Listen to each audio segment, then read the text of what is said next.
Bonjour, je suis le professeur Dahou Makhloufi Chafia.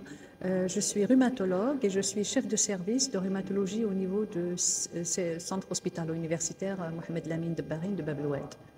Je vais vous parler aujourd'hui de la polyarthrite rhumatoïde. Vous savez que la polyarthrite rhumatoïde est un rhumatisme inflammatoire qui touche les articulations.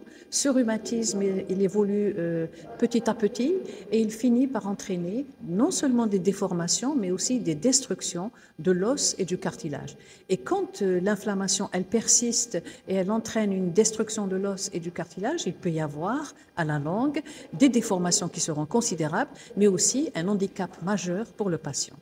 Donc la fréquence de cette maladie, elle est variable d'un pays à l'autre. Dans notre pays aussi, on a quand même une fréquence qui n'est pas négligeable de cette maladie. Il faut savoir que c'est un rhumatisme qui augmente le risque cardiovasculaire. Ce n'est pas uniquement une maladie qui entraîne des déformations, des articulations et un handicap. C'est aussi une maladie qui augmente le risque cardiovasculaire. C'est pourquoi il est important de faire un diagnostic précoce pour éviter les déformations et handicaps. Non seulement un diagnostic précoce, mais aussi de traiter rapidement et précocement dès le début, faire un diagnostic rapide et traiter tôt pour éviter d'augmenter le risque cardiovasculaire, d'éviter les déformations, d'éviter aussi l'ostéoporose, parce que c'est une maladie rhumatismale, mais qui est à l'origine aussi d'une fragilité de l'os. Ces malades font beaucoup d'ostéoporose. Ils ont un os fragile, donc ils ont tendance à se fracturer facilement. Et c'est pourquoi il est aujourd'hui très important d'insister sur le diagnostic précoce. Et c'est à nos médecins généralistes, qui sont le premier maillon de la chaîne, qu'on conseille, bien sûr, à chaque fois qu'ils suspectent un diagnostic de polyarthrite rhumatoïde, d'orienter rapidement vers le spécialiste afin de faire des examens spécifiques biologiques, parce qu'il y a des examens biologiques, il y a le facteur rhumatoïde et les ACPA que les malades connaissent bien, qui nous permettent, nous, spécialistes, de faire le diagnostic. Il y a aussi l'échographie qui a fait un grand progrès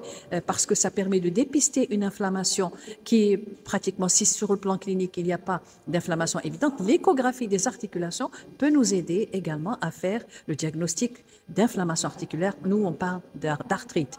Il y a aussi, bien sûr, la radiographie. La radiographie, c'est beaucoup plus dans les stades avancés où on voit des destructions de l'os et du cartilage au niveau des articulations. Alors, ce rhumatisme inflammatoire, il touche non seulement les articulations, les mains, les petites articulations des mains, les genoux, les petites articulations des pieds, mais il peut toucher aussi le segment proximal de la colonne vertébrale, c'est-à-dire le rachis cervical ou le cou, pour que le grand public comprenne. Donc, ce segment proximal du rachis cervical aussi peut être atteint, et lorsqu'il est atteint, il peut être à l'origine aussi de complications neurologiques. Donc, cette maladie est aussi à l'origine de manifestations extra-articulaires. Nous, on appelle ça des manifestations qui ne touchent pas uniquement l'os et les articulations. Ça veut dire qu'elles touchent aussi les autres organes. Donc, si le malade ne consulte pas très tôt, si le malade n'est pas diagnostiqué, il n'a pas un traitement adapté, il peut bien sûr faire des complications cardiovasculaire, il peut faire des complications pulmonaires surtout parce que l'atteinte pulmonaire est fréquente au cours de la polyarthrite rhumatoïde. Il peut aussi faire une atteinte rénale, il peut faire également une atteinte neurologique, voire une atteinte cutanée. Donc, il est très important de faire un diagnostic précoce afin d'éviter ce type de complications. Je dis aussi que parmi les complications, les manifestations extra-articulaires, il y a aussi l'atteinte oculaire, il y a aussi l'atteinte des muqueuses. Donc, parfois, les malades, ils font ce qu'on appelle, nous, un syndrome sec. L'appellation de la maladie s'appelle un syndrome de Sjögren, c'est-à-dire une diminution de la sécrétion lacrymale et salivaire. Le malade, il vous dit, j'ai une sécheresse au niveau de la bouche, j'ai une sécheresse également au niveau des yeux, je n'arrive pas à avoir des larmes.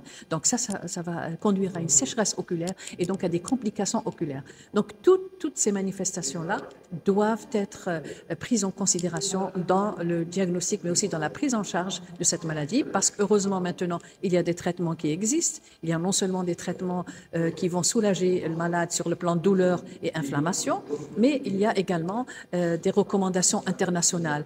Nous, on a des recommandations nationales, mais il y a aussi des recommandations internationales, européennes, américaines, mais qu'on adapte aussi à notre pays, à notre situation locale, pour justement traiter de manière convenable ces malades puisqu'il y a, je vous ai dit, il y a des traitements qui vont soulager les malades sur le plan inflammatoire, sur le plan douleur. Il y a aussi des médicaments qu'on appelle, nous, traitements de fond, qui vont ralentir le processus de destruction articulaire, donc qui vont éviter la destruction ostéocartilagineuse. Donc il y a non seulement des traitements sous forme de comprimés, et aussi, il y a les nouveaux traitements qu'on appelle, nous, les biologiques, la biothérapie. La biothérapie qui est actuellement disponible au niveau des hôpitaux. C'est vrai qu'il y a d'autres médicaments qu'on attend avec impatience, parce qu'on a un groupe de patients qui échappent à ce type de biologique, mais majoritairement, on va dire que dans la grande majorité des cas, on arrive à maîtriser ce type de polyarthrite qu'on observe régulièrement. Mais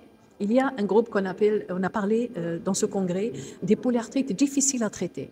Justement, ces polyarthrites difficiles à traiter, c'est une entité qui répond à une définition bien précise sur le plan international et qui nécessite une prise en charge particulière parce que il y a des malades qui échappent, donc qui ne répondent pas à 2 traitements biologiques et ils ont besoin d'un autre traitement pour éviter justement l'handicap majeur et surtout la qualité de vie. Et on bataille pour ça pour nos patients. Je vous remercie, madame.